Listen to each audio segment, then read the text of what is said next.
Hello everybody and welcome back to the Fortress of Solitude. Today we're going to be checking out Absolute Green Lantern issue 4 by Al Ewing and Jonoy Lindsay. Hal, Joe and the others' quest to free themselves from the giant dome over Evergreen continues as Hal's mind again is racked with visions of the Circle, which is soon overcome by a red and black swirling power, which tells Hal that God is not some ring of light, it's a big black zero, and at the center is a black star, and Hal should become the Black Star. Every time Ewing begins an issue with these circle visions, it gets me hyped since he's always revealing a new bit of lore about these Green Lanterns, this time being the Black Stars and how this is all coming back to them for now. Black Stars, for people who don't know, are a weird inverse of the Green Lanterns created by an inverse of the Guardians of the Universe called Monitors, and they are essentially cops, and they're usually called the Dark Stars, which is what they're called in main continuity, but recently Grant Morrison brought on the concept of the Black Stars back in his Green Lantern series, so I like that Ewing isn't afraid to call from all corners of Green Lantern lore and history. Nothing seems to be off limits, and he's using every part of the buffalo, so to speak, to craft something new and refreshing.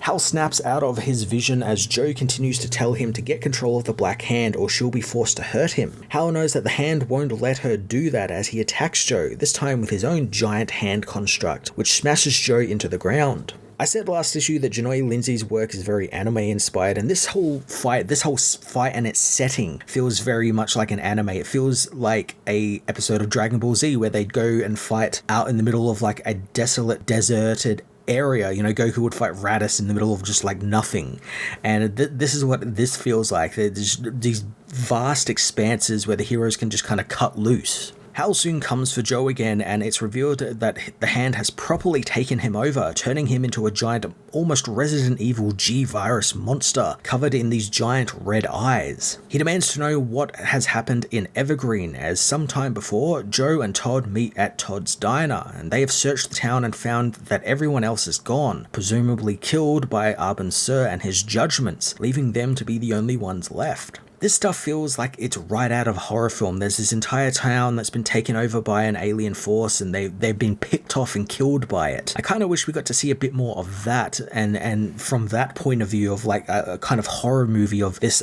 unseen force kind of moving through the town, killing everyone. That would have been really quite cool. Hal soon comes by with a gun he made yellow bullets for, and the three of them come up with a plan. Joe will lure Abin Sur out of hiding, and when Hal has a shot, he'll kill him with Rita's gun and his gold-painted bullets. After downing her beer, Joe goes out into the streets and calls for Abin to show himself, demanding answers. Abin soon arrives, telling Joe to be without fear, the same thing he's been doing to everyone else. She asks why he killed everyone, but Abin is confused. So this is one of the first times we actually hear Abin talk without saying, be without fear, or, he's going to judge someone. This is the first time he's managed to say more words than he's actually been allowed to up until then, and it's like confused him. It's like kind of caught him off balance. It also hints at my theory about the people being teleported elsewhere might be true, and since he's an alien, he doesn't understand Earth's customs or attitudes, so he never saw what he was doing was wrong or,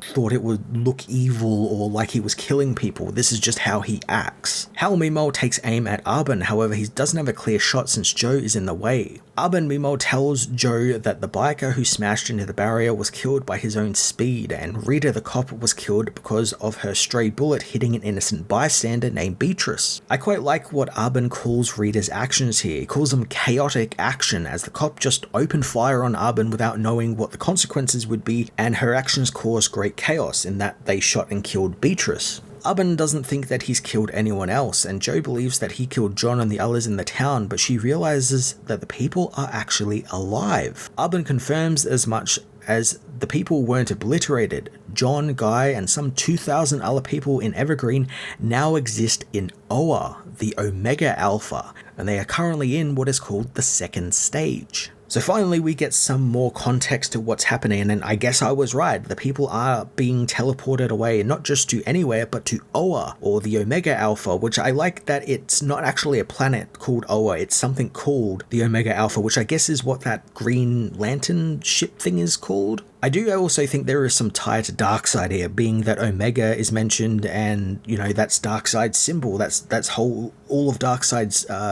thing is the Omega. So I wonder if that's sort of tied to him in some way. Hal and Todd listen in to the conversation, surprised that Joe is actually communicating with the alien, and Hal lowers the gun, thinking that they don't need gold bullets and maybe they can actually end this with words. The present-day Black Star Hal knows that it did end there, as Joe wants to know what any of Abin Sur's words mean and if the people can be brought back, but he tells her that the continued existence must happen within the green light of Oa. He tells her that he is the Abin Sur and the Iron must be selected, as Iron Rao, Iron Sur, and Iron must be found. Abin Sur says that initiates against the dark must be selected and tells Joe to be with fear, but to fear the weaponers of Quad. So there's a lot of big lore dump stuff here that Ewing does. There are hints at more traditional bits of Lantern lore, like the selection process for a Green Lantern, choosing someone without fear. The weaponers of Quad are mentioned, which is really cool. But I like that instead of choosing really anyone, I like how it's narrowed down to possibly 3 beings, Rao, Sur, and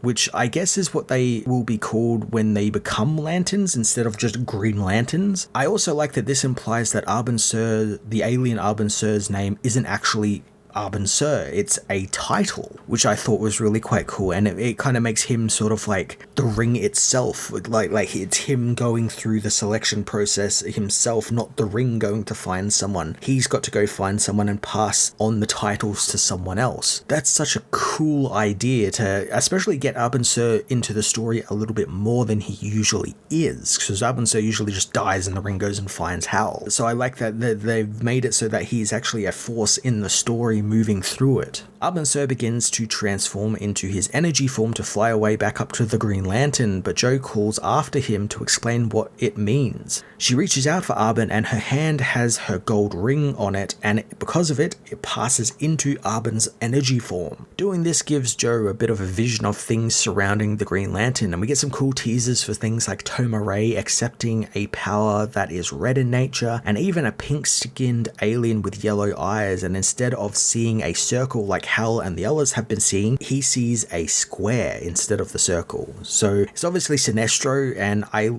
guess that's what the Yellow Lanterns are going to be represented in this universe, by a square and not the circle the Green Lanterns are.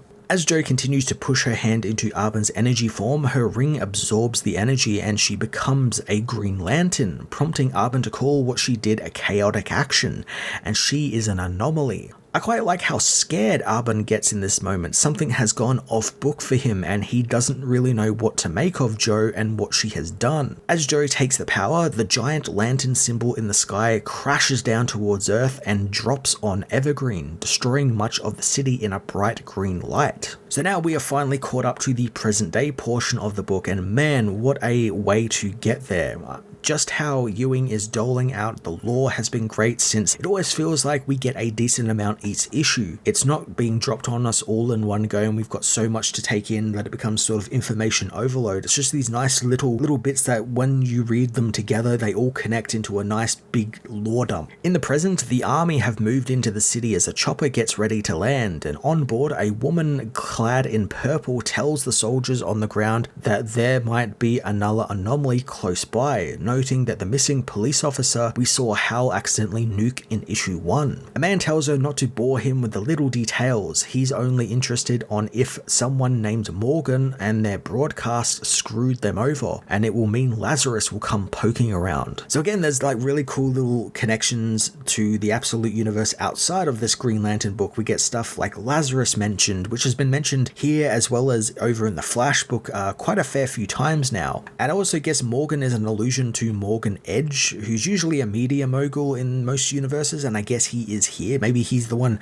controlling the media narrative for Lazarus. The woman also says that Lazarus are busy with their own situation, something we've been seeing over in the Absolute Superman book, and they won't be able to respond to this incident. The man disembarks from the chopper and is revealed to be Hector Hammond, who says that he's got his own version of what's going on in Gateway City right now, which is what's happening with Wonder Woman, and he's got that right here in Nevada, and now it belongs to him. So this is a really cool reveal of a classic Green Lantern villain we have not seen up until now. Hector looks to be the type of billionaire playboy type with his own company, which is called Double H, and I can't wait to see if he gets his psychic powers or something else involved with the Green Lantern rings. I also want to point out the woman he's with, which I'm certain is Carol Ferris. She's not mentioned or anything, but she's wearing purple, she's got the dark hair, so I'm fairly certain it is Carol. All the pieces are starting to fall into place here, and I can't wait to see what Ewing is going to do in the next couple of issues as we move on from the first arc of the Green Lantern. Absolute Green Lantern issue 5 revealed so much more about the mysterious Abin Sur and what he wants, finally showing us some of the stakes that the characters are faced with, along with some really interesting new takes on classic characters finally making their way into the book. There's some really exciting stuff happening in the pages of this book, and I can't wait to see it affect this book and maybe even start to affect some of the other books as well.